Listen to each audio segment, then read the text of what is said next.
lasciato il 2022, che anno ci lasciamo alle spalle? No, intanto lo abbiamo lasciato facendo tornare la gente in piazza, che rispetto ai 2 anni precedenti è già una bella vittoria, quindi un ritorno alla normalità. Ci lasciamo alle spalle un anno complicato, caratterizzato tra l'altro anche da una guerra in Unione Europea, dall'aumento dei costi della vita, del caro bollette, e insomma ci rituffiamo però nel 2023 con la speranza che sia un anno migliore. Lo affrontiamo da comunità, è l'appello che faccio alla mia di comunità, di cui io sono davvero tanto orgoglioso, e sono convinto che se sapremo tirar fuori il meglio di noi come abbiamo fatto in passato, soprattutto nei periodi più duri, sarà un anno davvero straordinario. Io sono orgogliosissimo di questa comunità ed oggi sono contento di aver celebrato la fine del 2022 e l'inizio del 2023 con loro. E parlando di Mario Conte, che 2023 sarà?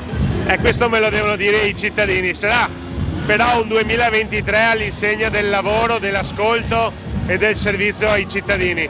Dopodiché sapete che c'è la tornata elettorale e lì la parola passerà ai cittadini.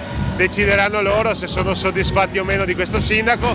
Io posso solo dire che ce la metterò tutta per servire nel migliore dei modi la mia comunità, che davvero amo dal profondo del mio cuore. Com'è tornare in piazza dopo 2 anni chiusi a casa? Bellissimo, bellissimo. E tra le tante piazze Treviso è la più bella? Decisamente la più bella. Come ha festeggiato stasera? In piazza, questo è il massimo del festeggiamento. Cosa si augura per il nuovo anno? Tantissime belle cose, basta così. Io mi auguro tanta felicità, serenità e salute e tanta bella amicizia, che è una cosa importantissima, avere delle amiche come quelle che stasera sono qui con me a farmi trascorrere questo 2022 e inizio 2023, anche rima. Cosa si augura per questo 2023 che sta arrivando? Meno tasse e più serenità per tutti.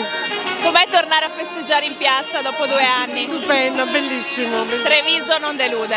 Mai, mai.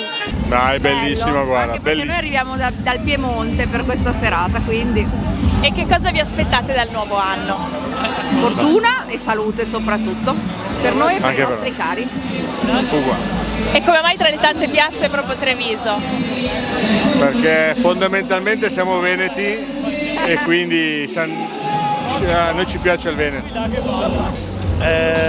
Serenità, equilibrio, un po' di tranquillità, dal punto di vista politico una certa solidità politica per governare il paese e dal punto di vista economico anche là un certo equilibrio. Bellissimo, formidabile, mai vissuto un'esperienza del genere. Sta anche documentando tutto con il telefono. Sì. Che anno saluta?